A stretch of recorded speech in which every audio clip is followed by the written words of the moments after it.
देखो electric field lines, इसमें जो अपन फील्ड लाइंस पढ़ेंगे ना वो इलेक्ट्रोस्टैटिक फील्ड लाइंस पढ़ेंगे, ठीक है।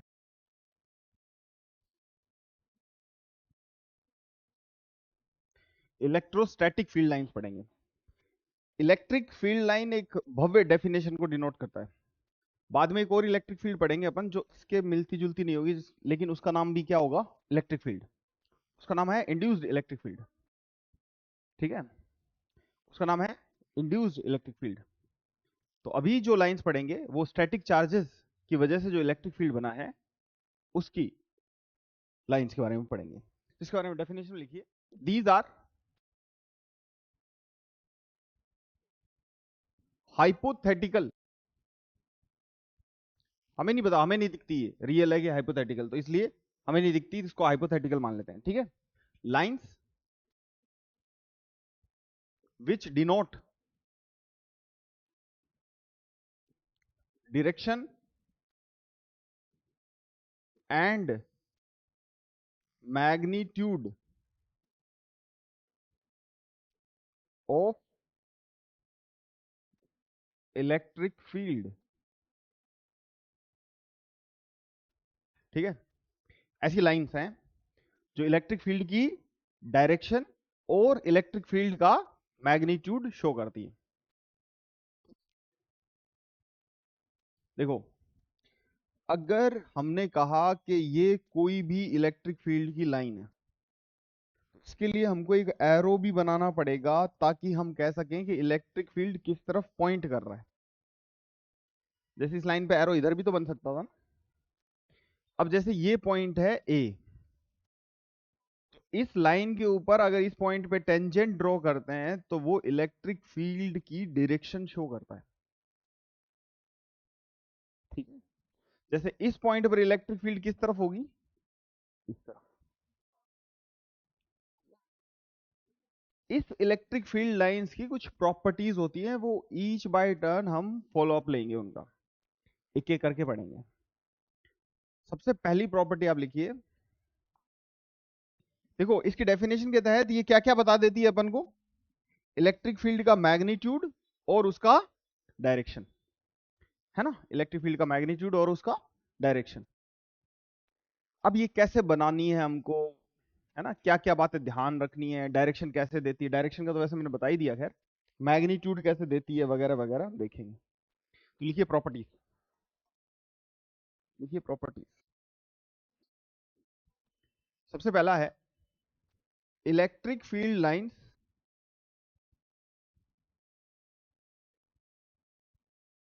Always originate from positive charge. यानी इलेक्ट्रिक फील्ड लाइंस कोई कहीं पॉजिटिव चार्ज पड़ा है तो उससे ओरिजिनेट करती हुई दिखाई देगी हमको हमेशा, ठीक है। दूसरा देखिए इलेक्ट्रिक फील्ड लाइंस, या इसको ना ईएलएफ भी बोलते हैं, इलेक्ट्रिक लाइंस ऑफ फोर्सेस। वैसे ये मिसलीडिंग डेफिनेशन है। इलेक्ट्रिक फील्ड लाइन की दिशा फोर्स की दिशा नहीं दिखाती। इलेक्ट्रिक फील्ड की लाइन की दिशा फोर्स की दिशा तभी दिखाती है जब वहां पे पॉजिटिव चार्ज रखा हो। नेगेटिव चार्ज पे तो अपोजिट होता है ना फोर्स। इलेक्ट्रिक फील्ड लाइन की जो डायरेक्शन है वो फोर्स की डायरेक्शन नहीं है। तो दूसरा लिखिए, इलेक्ट्रिक फील्ड लाइंस जो है, electric lines of forces terminates at negative charge.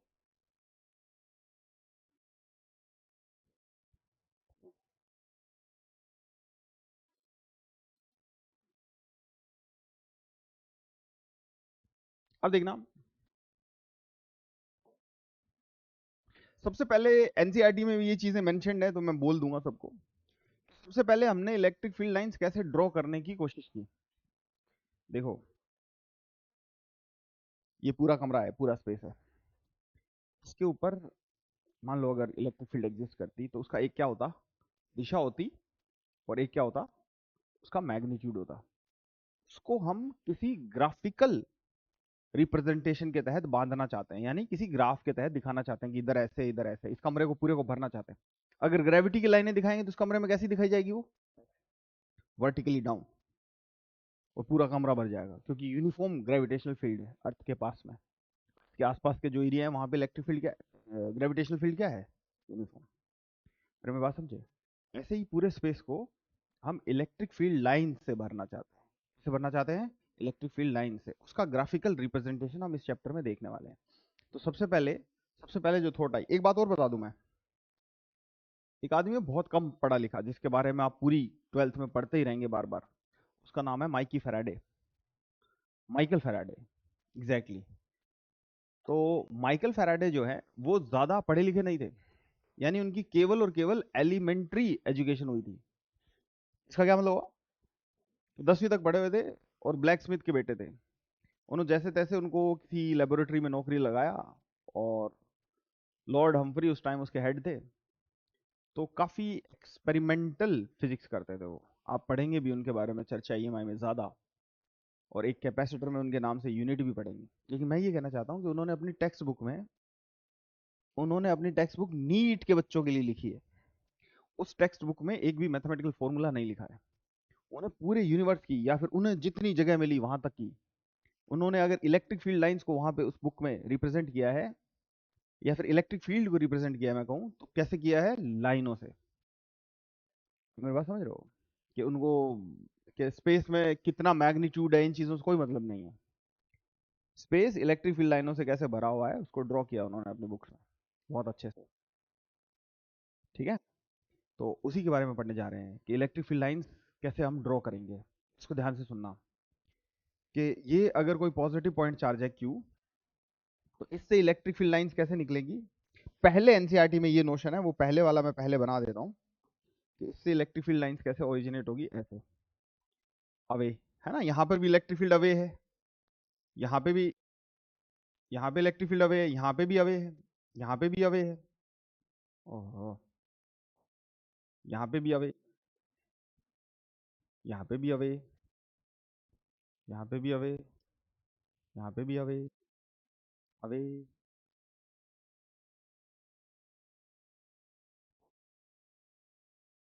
Away. ऐसा इलेक्ट्रिक फील्ड है ना। तो एनसीईआरटी में ऐसी लाइंस बनी है। उसके बाद एनसीईआरटी क्या कर रही है? ये लाइंस का साइज सेम है, ये लाइंस का साइज जो है सेम है, सेम साइज की है। तो उसके बाद क्या कर रहे हैं वो, यहाँ पर इस लाइन को छोटा कर रहे हैं, और छोटा कर दे रहे हैं। इससे क्या होगा? वो ये शो करना चाहते हैं कि यहाँ पे जो इलेक्ट्रिक फील्ड है ना आगे, वो इलेक्ट्रिक फील्ड क्या होता जा रहा है? कमजोर होता जा रहा है, वीकर होता जा रहा है। ये रिप्रेजेंटेशन था। इसको अब हम एक्सेप्ट नहीं करते।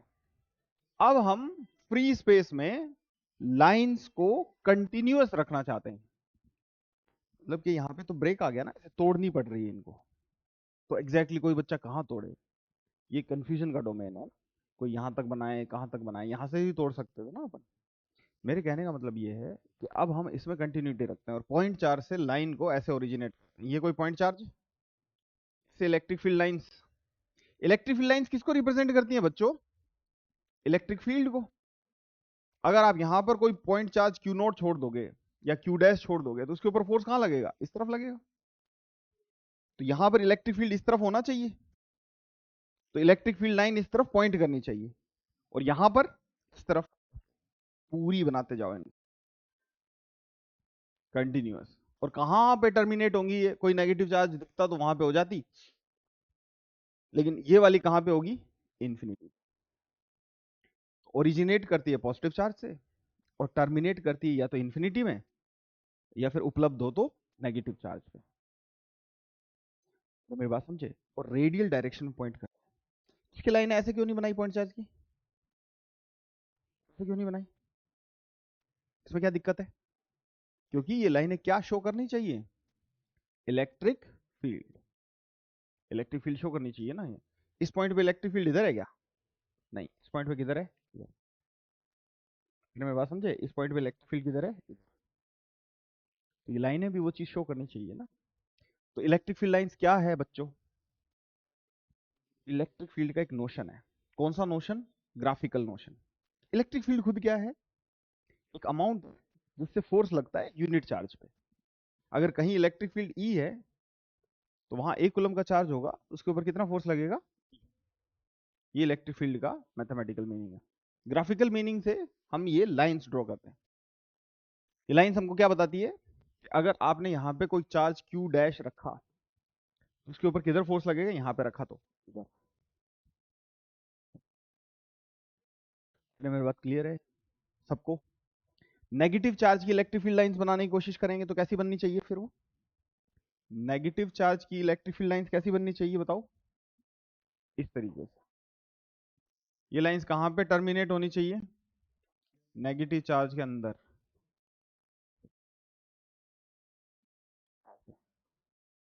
ऐसे ऐसे। तो इन दोनों की ड्रॉ कर लेना। मैं पॉजिटिव चार्ज की इस पेज पे दोबारा ड्रॉ कर देता हूं। प्लस क्यू की कैसे होगी, प्लस क्यू की कैसे होगी, अवे।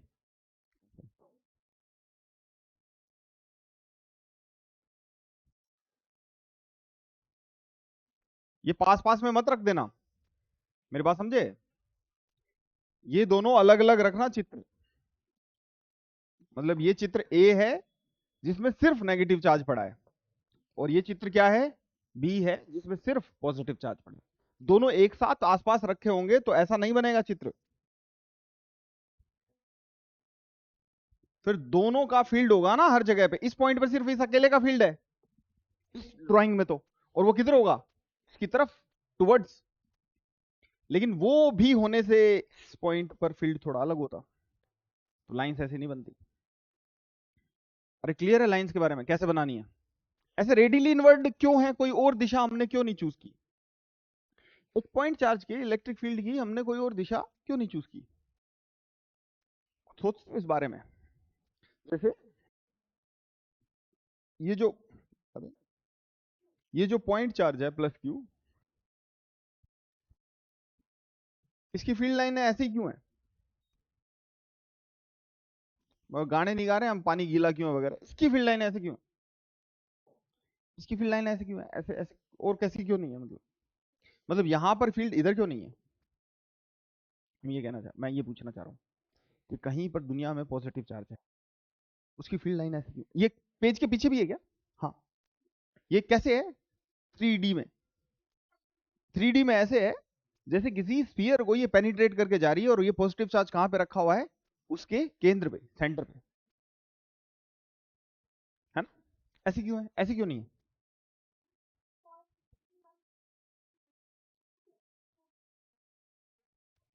दिशा ऐसी क्यों नहीं है।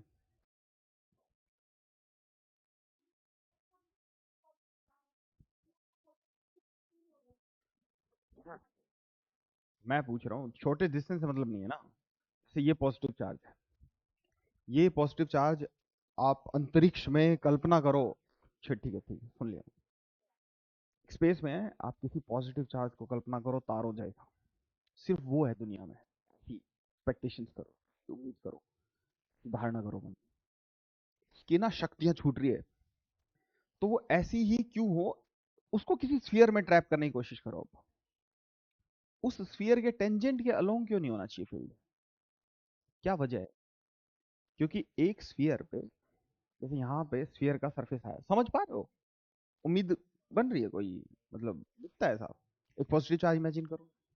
पॉजिटिव चार्ज कैसा इमेजिन किया बच्चों ने, पॉइंट चार्ज है ना। उसके ऊपर क्यों लिख दो, उसके ऊपर क्यों लिखा, उसको किसी स्फीयर में एनक्लोज करो, कांच के में या कैसे भी, जिससे तुम्हें दिखे भी वो पॉजिटिव दिखा। अब हम कह रहे हैं स्फीयर से कैसे जा रही है वो फील्ड लाइनें, उसके सरफेस के परपेंडिकुलर। यानी फील्ड उस स्फीयर के किसी भी सरफेस के पॉइंट पर कैसी है, उस सरफेस के परपेंडिकुलर है। मैं कह रहा हूं उस सरफेस के टेंजेंट क्यों नहीं है। इसका कारण जानना तुम्हारे लिए बहुत महत्वपूर्ण हो जाएगा आगे। इसका कारण क्या है, अगर मान लो स्फीयर के टेंजेंट के अलोंग वो फील्ड लाइनें होती, एक पॉइंट पे उस सरफेस पे कितनी टेंजेंट खींच सकते हो तुमने जो उम्मीद की है उससे, एक पॉइंट पे इन्फिनिट, अनंत टेंजेंट खींच सकते हो कि नहीं। कितनी भी एक पॉइंट पे कितनी टेंजेंट खींच सकते, इस पॉइंट पे कितनी, ये उसी स्फीयर का पॉइंट है, कितनी टेंजेंट खींच सकते हो इसके ऊपर, अनंत टेंजेंट। अर्थ है, स्फीयर है क्या, उसके एक पॉइंट पे कितनी टेंजेंट खींच सकते हो, कितनी लाइनें खींच सकते हो सरफेस पे, अनंत लाइनें खींच।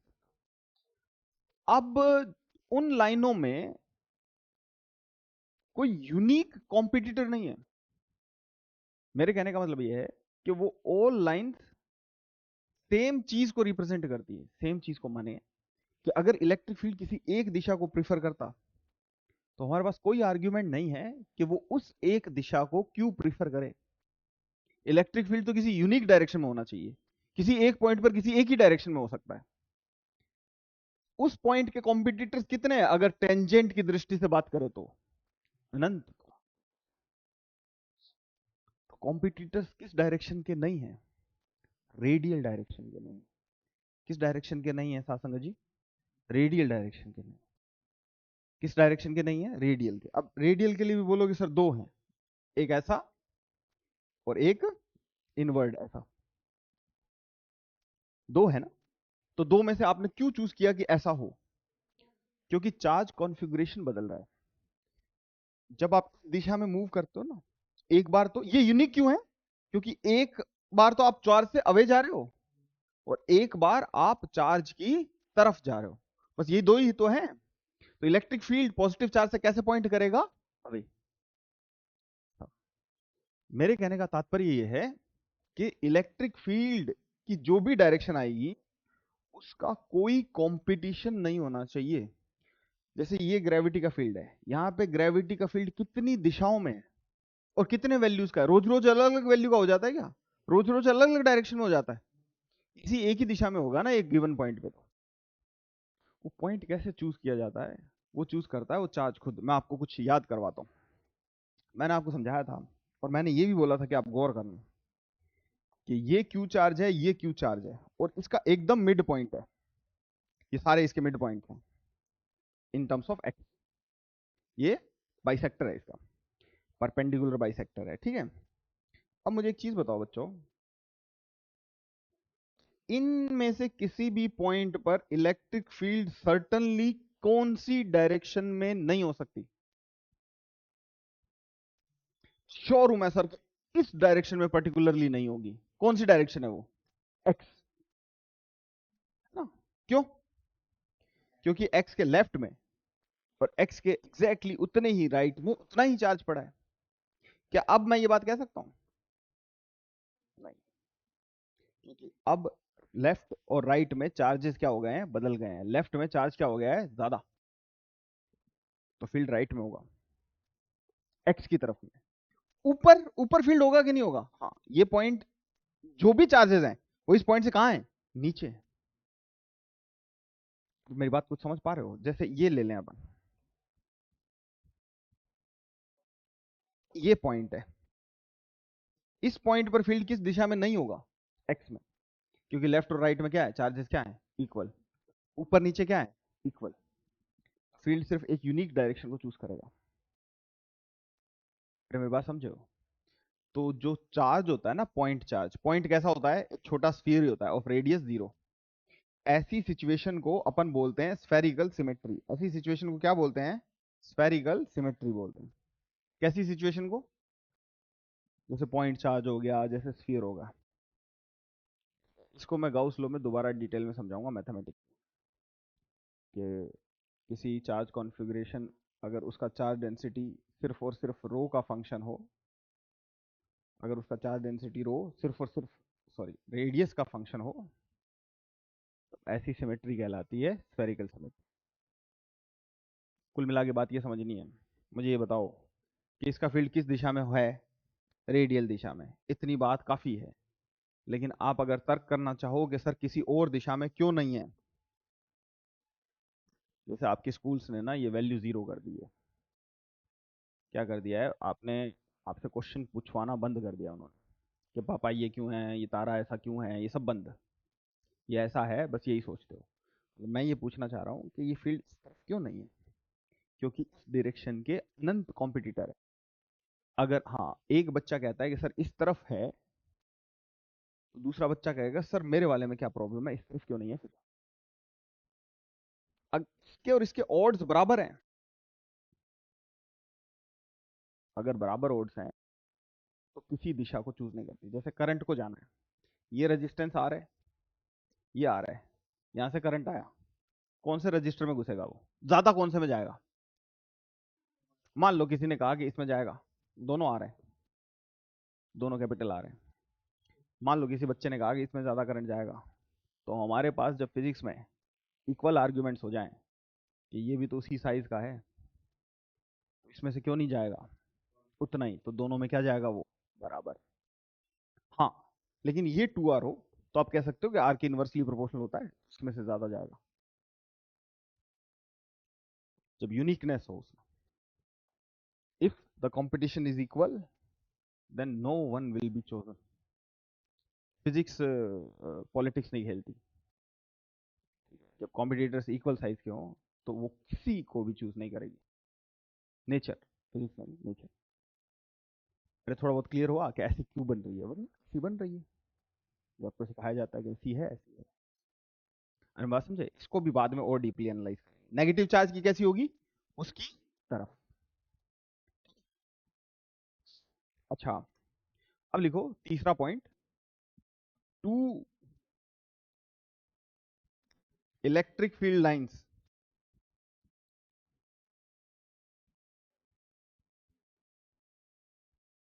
Never cancel each other. इस वीडियो को तब भी एक बार जरूर देखना जब तुम्हारा इलेक्ट्रोस्टैटिक्स खत्म हो जाए, तब तुम्हें ये जो बात मैंने ज्यादा की है अभी दोबारा समझ में आएगी। ये बातें 4-5 बार और करूंगा मैं गाउस लॉ में, ठीक है। Two electric field lines never cancel each other. दो इलेक्ट्रिक फील्ड लाइंस एक दूसरे को कैंसिल कभी नहीं करती। क्यों नहीं करती? जैसे ये इलेक्ट्रिक फील्ड लाइन है और ये इलेक्ट्रिक फील्ड लाइन है, तो ये कैंसिल क्यों नहीं कर रही? ऐसी ऐसी कभी नहीं हो सकती। वजह क्या है? Can never happen. क्यों? दो डायरेक्शन हो जाएगी तो क्या दिक्कत होगी? किसी पॉइंट पर इलेक्ट्रिक फील्ड यूनिकली डिफाइन होता है, उस पॉइंट पर जिधर होता है उधर ही होता है, वो किसी एक ही दिशा में होगा। तो ऐसा होने पर तो दो दिशाएं हो जाएगी इसकी। कौन सी दो दिशाएं हो जाएगी बताओ? एक तो ये वाली और एक ये वाली। तो बालक से तब भी क्वेश्चन नहीं हो रहा जब एक ही दिशा हो, तो तब कैसे हो जाएगा जब दो दो दिशाएं हो? तो नीट जेई का बच्चा अपना क्वेश्चन कर सके, इसके लिए इलेक्ट्रिक फील्ड लाइंस बहुत ध्यान रखती हैं। तो वो एक पॉइंट पे दो डायरेक्शन में होती ही नहीं कभी। तो क्या कारण है एक पॉइंट पे ना काटने का? क्योंकि बच्चा अच्छे से तैयारी कर सके, क्योंकि वो तब भी आंसर नहीं दे पा रहा है जब एक ही दिशा में है, तो वो क्या दे देगा जब दोनों में है? मैं समझे, इसलिए तो कभी नहीं होगा। क्योंकि इसका कारण लिख देता हूं, इस सर्जन का रीजन ये है क्योंकि there can not be multi directional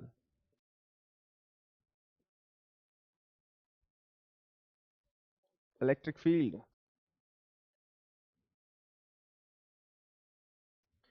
undefined case में ऐसा हो जाता है नल पॉइंट्स पे। वैसे नल पॉइंट जहां भी होता है ना, उसके आसपास ऐसा हो जाता है, और चार्ज की डिस्क्रीट लोकेशन पर भी ऐसा हो जाता है।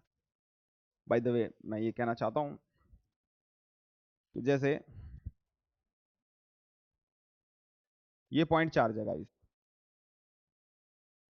इस पॉइंट पर से हर चीज ओरिजिनेट हो रही है। इस पॉइंट पर इलेक्ट्रिक फील्ड की कितनी दिशाएं हैं? अनंत, इनफाइनाइट दिशाएं हैं। तो चार्ज की जो लोकेशन है एग्जैक्टली वो पॉइंट डिस्क्रीट चार्ज का। कौन सा चार्ज का? डिस्क्रीट। ये किसी स्फीयर में होते हैं बहुत सारे ऐसे ऐसे पॉइंट चार्जेस, तो अलग बात होती है, वो डिस्क्रीट नहीं है चार्ज। तो वहां पर इनफाइनाइट डायरेक्शन में इलेक्ट्रिक फील्ड होगा, ठीक है। यहां पर इलेक्ट्रिक फील्ड क्या होगा?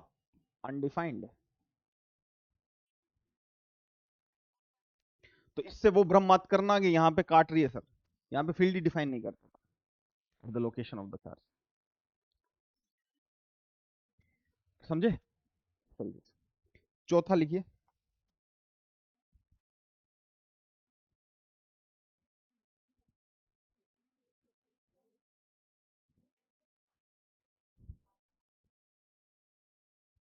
Parallel parallel and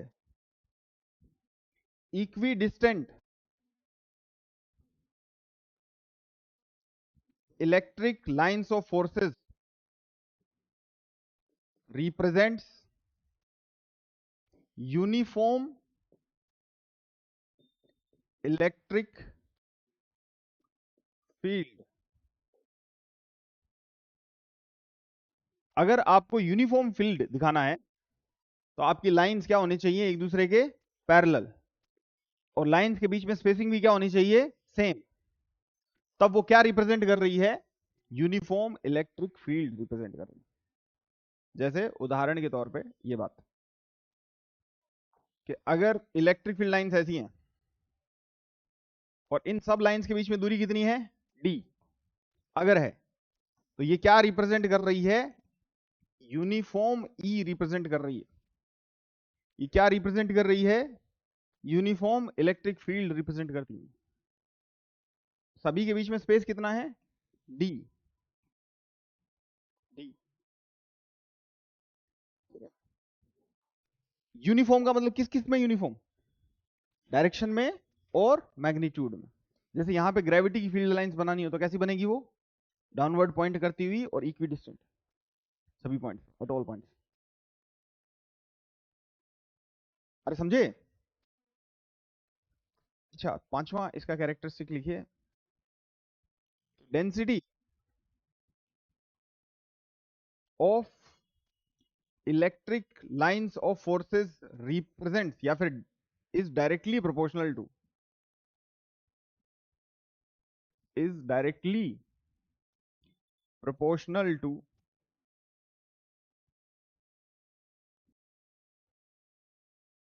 density of electric lines are proportional to magnitude magnitude magnitude of electric field।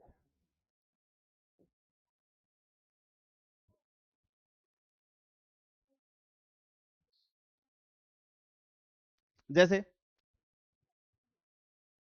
जैसे मुझे ये चीज बताओ, इसमें कहां पे डेंसिटी ज्यादा है,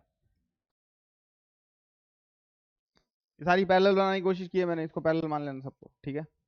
कहां पे डेंसिटी ज्यादा है, सब जगह सेम है, तो हर जगह इलेक्ट्रिक फील्ड क्या होगा, सेम। तो ये क्या रिप्रेजेंट कर रहा है, यूनिफॉर्म इलेक्ट्रिक फील्ड, अभी बताया है। अब मुझे, हाँ जी, नहीं आएंगी तो यूनिफॉर्म नहीं होती उसकी फील्ड, हर जगह सेम थोड़ी होती है, आर का फंक्शन होती है, क्योंकि बाय आर स्क्वायर होती है। बहुत बढ़िया बात बोलिए,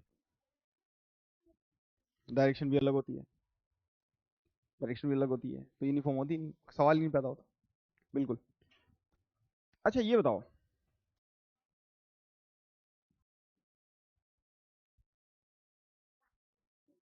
यहां पर फील्ड इस पॉइंटों पे E1 है,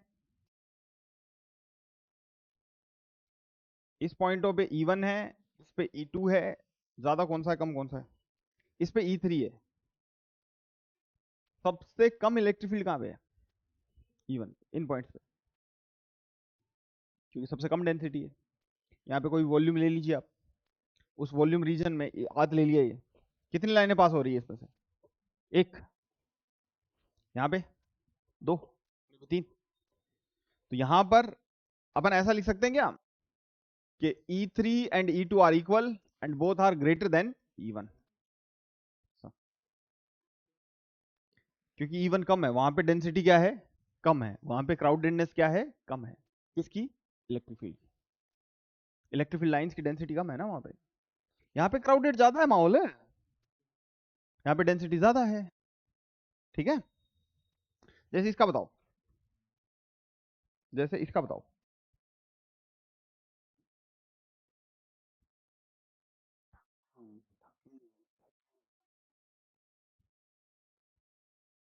ये पॉइंट है 1, ये पॉइंट है 2 और ये पॉइंट है 3।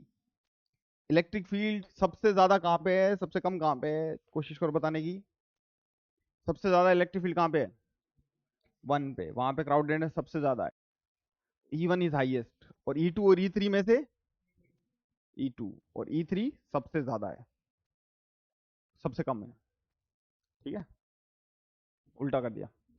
E1 सबसे ज्यादा, E2 और E3 सबसे,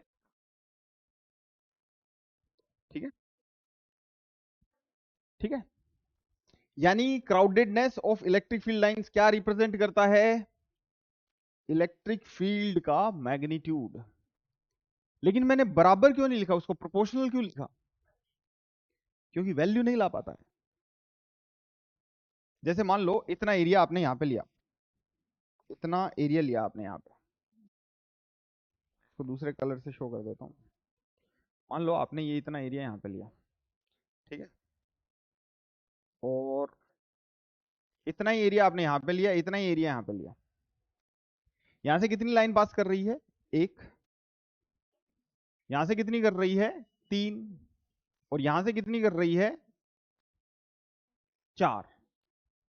पांच, चार। तो अब आप इन इलेक्ट्रिक फील्ड्स के क्या लिख सकते हो? रेशियो लिख सकते। इलेक्ट्रिक फील्ड के मैग्नीट्यूड तो नहीं लिख सकते ना, 4:3:1। अरे मेरी बात समझे? तो अब आप मेरे को एक चीज बताओ कि मान लो आपने +Q4 से 8 लाइनें बनाई। कितनी लाइनें बनाई? 8। ऐसी एक, 4 बना देता हूं यार, है ना, 4 लाइनें। तो +2Q4 से कितनी लाइनें बनाओगे प्यारे बच्चों? 8। आप ऐसा नहीं कर सकते कि उससे भी 4 बना के दिखा दिया आपने। आपको इससे कितनी बनानी पड़ेगी? उससे 8 बनाते तो इससे कितनी बनाते? 16। तो कौन बच्चा तय करता है कि किससे कितनी बननी चाहिए? कोई नहीं करता। एक बाद में आपके आएंगे महाराज गाउस। महाराज गाउस तय, महाराज गाउस ने कहा कि आप 1 कूलम चार्ज से अगर आप में दाम है तो आप 1/ε0 लाइनें बना दो। बहुत बड़ा नंबर है ये, क्योंकि 10⁻12 ऑर्डर का, ऊपर जाके 10⁻12 बनेगा ना। जिंदगी बीत जाएगी, बच्चों की भी बीत जाएगी और उनके बच्चों की भी। वो लाइनें नहीं बना पाएंगे। हो सकता है बना पाए, पूरी जिंदगी भर यही काम करते रहेंगे, तुम्हें भी क्या पता कि सुबह उठना है बेटा क्या करोगे, कि लाइनें बनानी पापा, 1 कूलम चार्ज दे रखा है। अगर आप ऐसा करते हो तो आपको एग्जैक्ट मैग्नीट्यूड पता चलता है डेंसिटी से। मैं अभी शो करूंगा ये बात, लेकिन हम ऐसा नहीं करते। हमें क्या करना है? प्रोपोर्शनलिटी दिखानी है। इससे 4 निकाली तो इससे कितनी निकालोगे पूज्य? कितनी निकाल लोगे लाइनें? 8।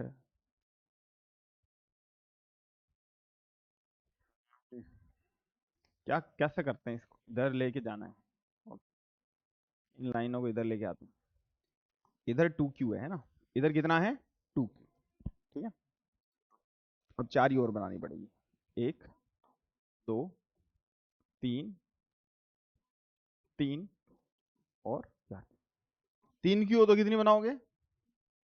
4, 8, 12। अरे मैं बात समझे कि नहीं समझे? तो अगर आपको कोई लाइनें दिखाए और ऐसे ही दिखाए और बोले यहाँ पे Q1 और यहाँ पे Q2 है, ये चार्ज का नाम है Q1 और यहाँ वाले का नाम है Q2, Q1 और Q2 का रेशियो क्या होगा? क्या बताओगे?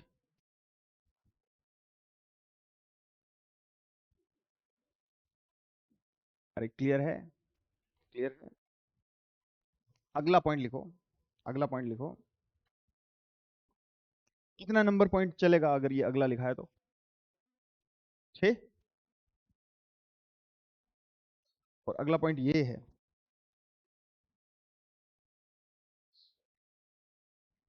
कि unparalleled lines represent represents non uniform electric field. इसके एग्जांपल तो देख ही लिए अपन ने। मैं पॉइंट वाले और पे आ जाता हूं, देखो मेरी बात सुनो, तुझे इस वाली बात पे, एक पॉइंट वाले बात पे आ जाते हैं।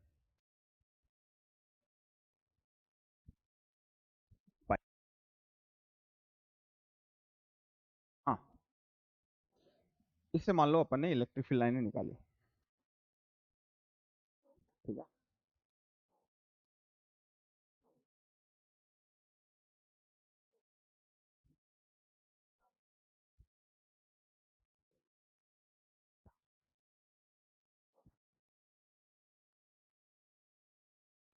इलेक्ट्रिक फील्ड लाइन इसकी डेंसिटी क्या देती है? मैग्नीट्यूड ऑफ इलेक्ट्रिक फील्ड के directly proportional, magnitude of electric field के डायरेक्टली प्रोपोर्शनल होती है। मान लो अपन ने कोई ये सर्कल लिया रेडियस आर का, कितनी रेडियस का? आर। ये सर्कल लिया अपन ने रेडियस आर का,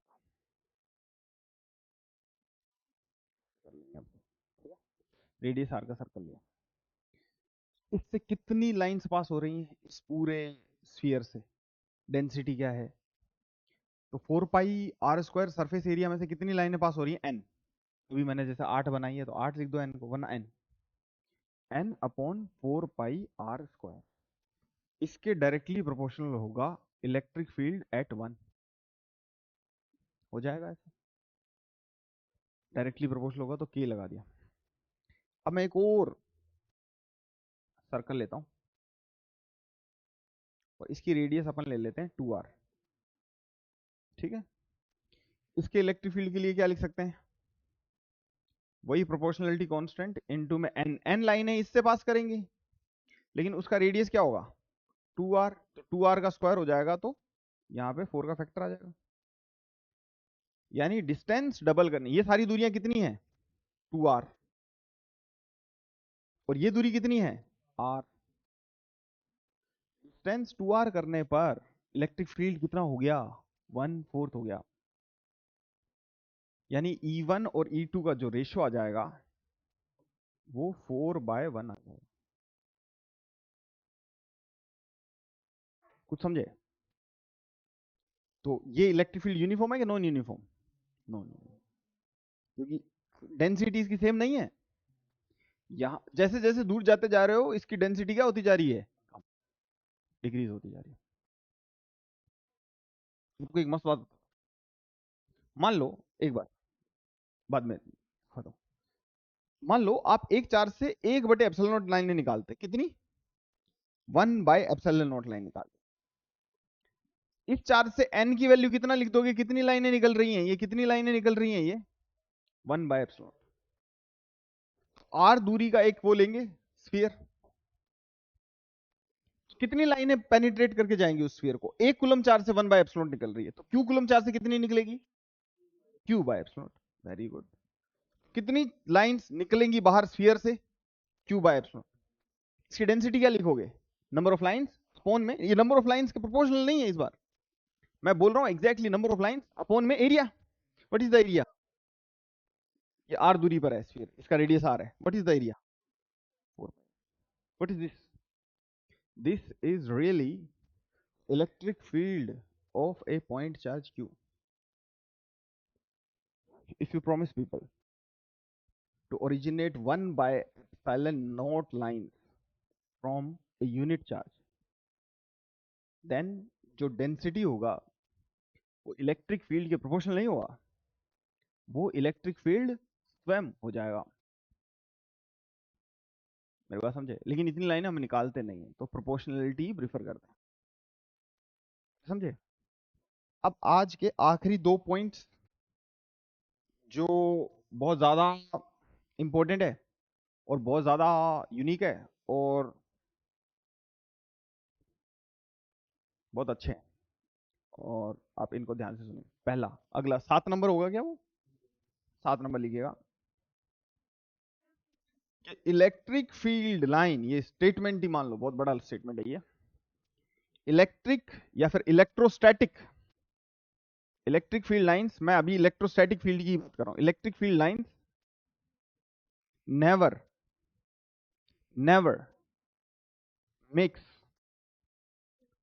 closed loop. Can anybody explain why? एक इलेक्ट्रिक फील्ड लाइन, कोई भी इलेक्ट्रिक फील्ड लाइन कभी भी क्लोज्ड लूप नहीं बनाती। उससे कंजर्वेटिव होने से क्या हो जाएगा? बहुत बढ़िया, बताओ क्यों? वर्क डन 0 होना चाहिए उस पॉइंट पर आने से, लेकिन अगर आप क्लोज लूप बनाते हो तो होता नहीं। जैसे उदाहरण के तौर पे y, इसका y जानते हैं, इसका रीजन, इसका रीजन है इलेक्ट्रिक फील्ड इज कंजर्वेटिव। ये चैप्टर 2 में पढ़ाएंगे अपन कि कंजर्वेटिव क्यों है, कैसे है, क्या है।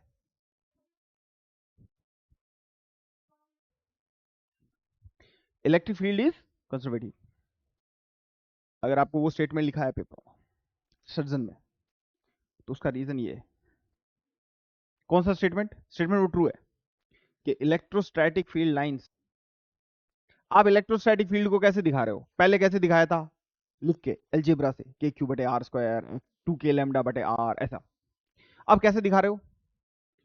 On the paper, on the graph paper.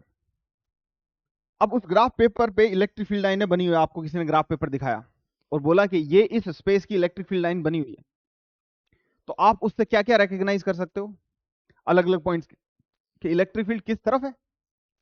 और दूसरी बात क्या रिकॉग्नाइज कर सकते हो कि इलेक्ट्रिक फील्ड ना कहां कहां ज्यादा है, कहां कहां कम है।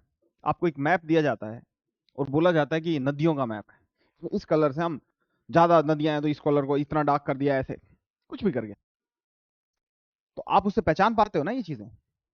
इलेक्ट्रिक फील्ड लाइंस क्या है? इलेक्ट्रिक फील्ड का एक मैप है। यानी पूरे स्पेस को हमने क्या रिप्रेजेंट किया? इलेक्ट्रिक फील्ड को, पूरे स्पेस के इलेक्ट्रिक फील्ड को किससे रिप्रेजेंट किया है? Electric field lines. ऐसा गया। अब मैं कह रहा हूं अगर आपको कहीं भी इलेक्ट्रिक फील्ड की लाइन दिखती है तो वो ऐसी नहीं दिखेगी, अथवा ऐसी नहीं दिखेगी, ऐसी, या फिर कोई और, ऐसी भी नहीं दिखेगी, ऐसी भी नहीं दिखेगी, ऐसी कैसी? थक, ऐसी कैसी? ऐसी, ऐसी नहीं दिख सकती कोई। ये कोई भी क्लोज कंटूर में नहीं दिखेगी वो, कोई भी क्लोज कंटूर में कभी नहीं दिखेगी। वजह क्या है? इलेक्ट्रिक फील्ड कंजर्वेटिव होती है। ये सबने सुन लिया, अब मैं इसको समझा भी देता हूँ। इलेक्ट्रिक फील्ड कंजर्वेटिव होती है इसलिए ऐसे नहीं दिखती। मैं कोई भी ले लेता हूँ इसमें से, एक आसान सा ले लेते हैं जिससे हम ये बात आसानी से सिद्ध कर सकें कि मान लेते हैं कि ऐसी फील्ड लाइन है, मान लेते हैं, ठीक, ऐसा मैंने मान लिया कि इलेक्ट्रिक फील्ड लाइन ऐसी होती है। इस पॉइंट पर कोई प्लस क्यू चार्ज रखिए और वापस घूम के इसी पॉइंट पर आइए, तो वर्क डन कितना होना चाहिए? जैसे ग्रेविटी का होता है, किसी पॉइंट से चालू कीजिए, ग्रेविटेशनल फील्ड कैसा होता है? कंजर्वेटिव। किसी पॉइंट से आरंभ कीजिए चलना और उसी पॉइंट पर वापस पधारिए, तो वर्क डन बाय ग्रेविटी क्या होता है? जीरो। मैं इस पॉइंट से चला, इस पॉइंट वापस आ गया, मैंने कोई बॉल फेंकी, वापस आ गई जमीन पे, ग्रेविटी का वर्क कितना है? जीरो। मैंने यहां से फेंकी, उधर जाके गिरी, तो भी ग्रेविटी का वर्क कितना है? जीरो। हालांकि वो क्लोज लूप नहीं है, लेकिन वहां से गिर के कोई वापस यहां आ जाए तो भी जीरो। क्लोज्ड, उसी पॉइंट पर आने से कंजर्वेटिव फील्ड का वर्क क्या हो जाता है? जीरो। ये बात ठीक है? डन। अब इलेक्ट्रिक फील्ड में मान लेता हूं यहां पे ई है, यहां पे ई है, यहां पे भी ई है, यहां पे भी ई है, या मत मानो, कुछ भी मान लो, कुछ भी है, E1 E2 ई डैश, हर जगह ये अलग अलग है। मैं तो ये कह रहा हूं आपसे, हर जगह ये अलग अलग है, मान लो कैसी भी मान लो, आपकी मर्जी है, ठीक है। तुम कहोगे सर इसी स्पेशल केस का आंसर निकलवा दिया, आपको बात समझ में आनी चाहिए। मैं यहां से यहां तक लेके गया तो वर्क डन कैसा होगा? पॉजिटिव या नेगेटिव? फील्ड भी इधर तो फोर्स भी इधर, फोर्स भी इधर, फील्ड भी इधर, तो पॉजिटिव चार्ज है ना, तो वर्क डन कैसा होगा? पॉजिटिव। फोर्स, इलेक्ट्रिक फील्ड का वर्क डन कैसा होगा? किसकी कंजर्वेटिव होने की बात कर रहे हैं? हमारे वर्क डन की। और हमारा वर्क डन नेगेटिव क्यों होगा? मैंने कब बोला कि हम इधर फोर्स लगा रहे हैं? मैंने तो हमारे बारे में कुछ बोला ही नहीं, हमारे वाले के लिए बोला ही नहीं, मैंने तो छोड़ दिया इसको, और इसको बस मैं मजबूर कर रहा हूँ कि इधर घूमे, ठीक है। वैसे छोड़ देने से ये आगे चला जाएगा, यहाँ पे इसके पास मोमेंटम इस तरफ होगा ना, इधर लाना। मैं कह रहा हूँ इस क्या लॉन्ग घुमा रहे हैं, हमारा हमारा कुछ नहीं, इलेक्ट्रिक फील्ड का वर्क देख रहे हैं। कंजर्वेटिव किसको बोल रहे हैं? इलेक्ट्रिक फील्ड वाले को। हाँ, यहां से यहां गया, इलेक्ट्रिक फील्ड का वर्क पॉजिटिव के नेगेटिव? पॉजिटिव। यहां से यहां गया, फील्ड भी इधर, फोर्स भी इधर, डिस्प्लेसमेंट भी इधर, वर्क कैसा? पॉजिटिव। यहां से यहां गया, शाबाश, पॉजिटिव। यहां से यहां गया, पॉजिटिव, क्लोज लूप था ना ये तो, फिर यहां से वापस यहां आ गया, पॉजिटिव। तो क्लोज लूप में वर्क कितना होया? बहुत सारा, बहुत सही, बहुत सारा, मतलब पॉजिटिव। जीरो नहीं हुआ, होना क्या चाहिए था? क्या होने से अगर ये वाकई कंजर्वेटिव होता, जो कि है, जो कि आर्ग्यूएबल नहीं है, तो अगर ये कंजर्वेटिव है तो ऐसा होना चाहिए कि राउंड ट्रिप में वर्क जीरो होना चाहिए। आप कोई भी असभ्य तरीके से भी इसको यहां लेकर आ सकते हो। और फील्ड लाइनें ये हैं, तब भी वर्क कैसा हो जाएगा अगर ये फील्ड लाइन है तो? पॉजिटिव, जो कि होना नहीं चाहिए। क्यों नहीं होना चाहिए? क्योंकि electrostatic field is conservative. If it is, then work done in a round trip must be zero. If it is not, then it's not the right notion of electrostatic field lines, which means they will never ever make closed loops, because if they do, then the work done in the round trip is not zero. मेरी बात सुनिए, आप कितने भी history से एक point को h1 height से h2 हाइट पे ले जाइए, अगर कांस्टेंट ग्रेविटी वाले केस में ऐसा कर रहे हैं अर्थ के आसपास, तो ये वर्क होगा आपका, और ग्रेविटी का वर्क होगा इसका नेगेटिव।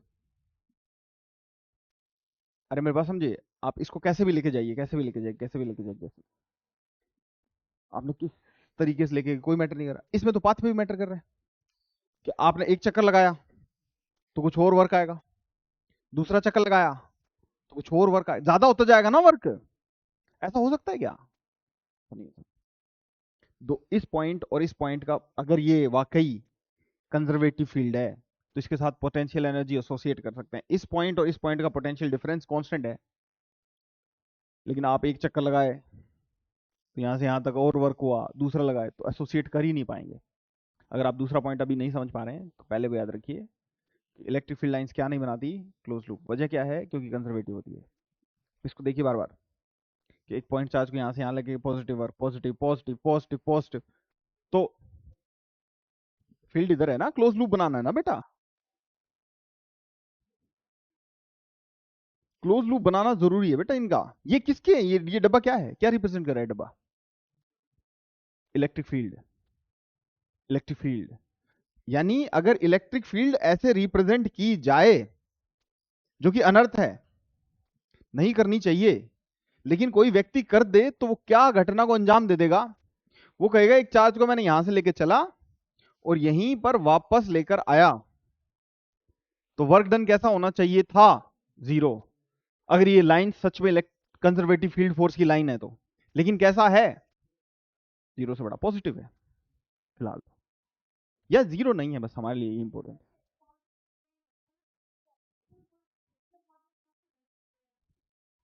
हाँ, ऐसे उल्टा करके ले जाएंगे तो नेगेटिव हो जाएगा, इसलिए तो मैंने बोला उसको एम्फेसाइज करके कि जीरो नहीं है, मैटर ये करता है।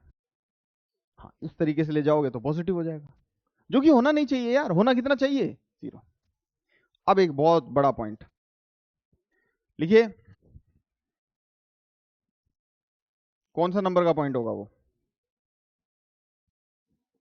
Point number 8।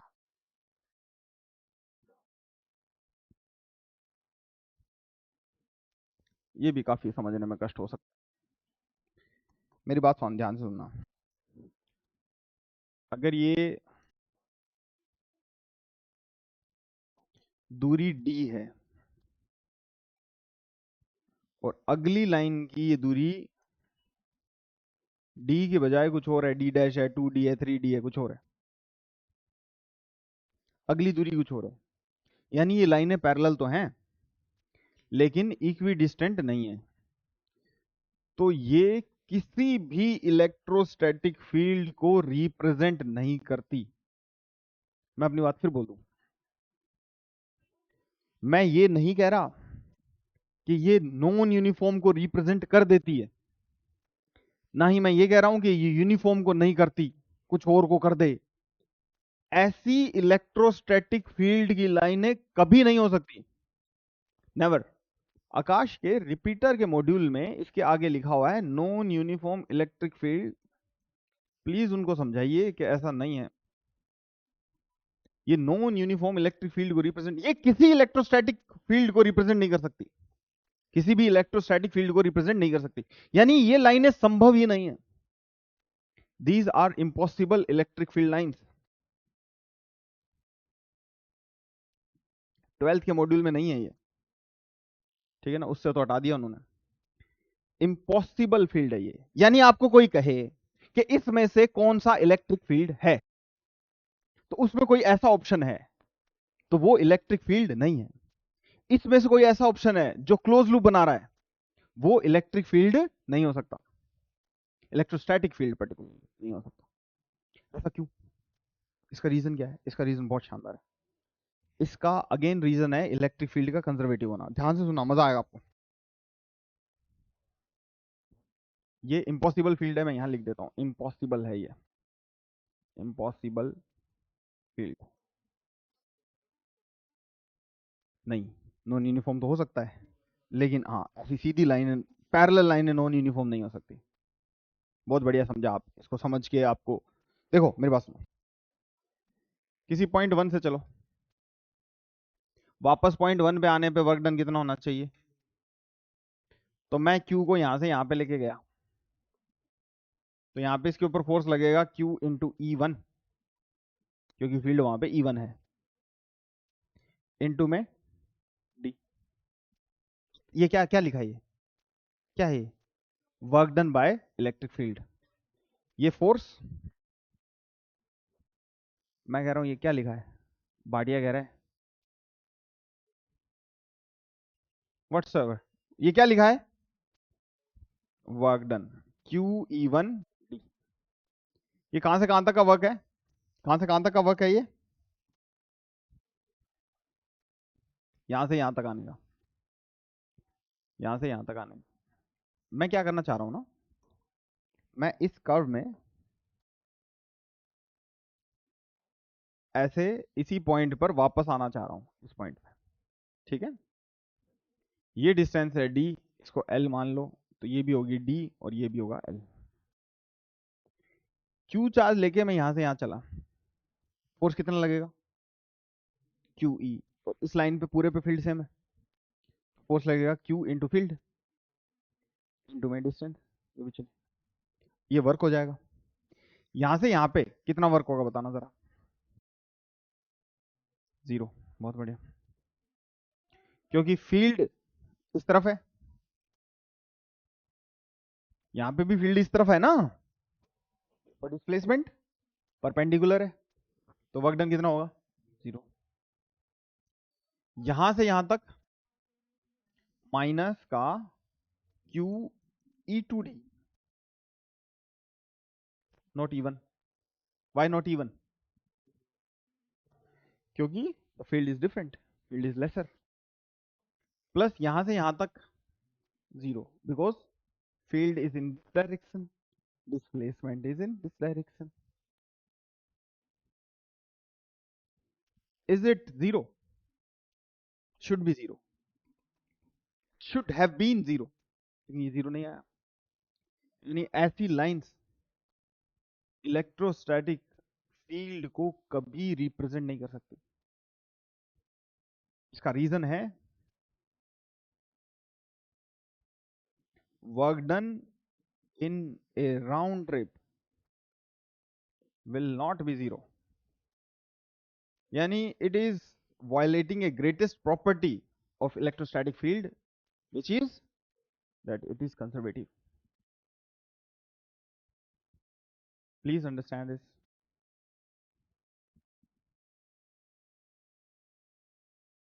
यानी अगर आपको यूनिफॉर्म फील्ड रिप्रेजेंट करना है तो लाइंस पैरेलल होनी चाहिए और इक्वी डिस्टेंट होनी चाहिए। इससे ये भ्रांति फैल सकती है कि अगर फील्ड नॉन यूनिफॉर्म है, अगर फील्ड नॉन यूनिफॉर्म है तो फील्ड लाइनें थोड़ी सी दूर दूर हो जाएंगी। ऐसा नहीं हो सकता, फील्ड लाइनें कभी दूर दूर नहीं हो सकती, मतलब वो अगर यूनिफॉर्म रिप्रेजेंट करना चाहते फिर सर ये पॉसिबल है एब्सोल्युटली। तो ये थोड़ी बहुत प्रॉपर्टी थी इलेक्ट्रिक फील्ड लाइंस की, ये खत्म नहीं हुआ है, प्रॉपर्टी में ही बैठे हैं अभी तक। इसकी कुछ और प्रॉपर्टी को हाईलाइट करेंगे, चिन्हित करेंगे नेक्स्ट लेक्चर।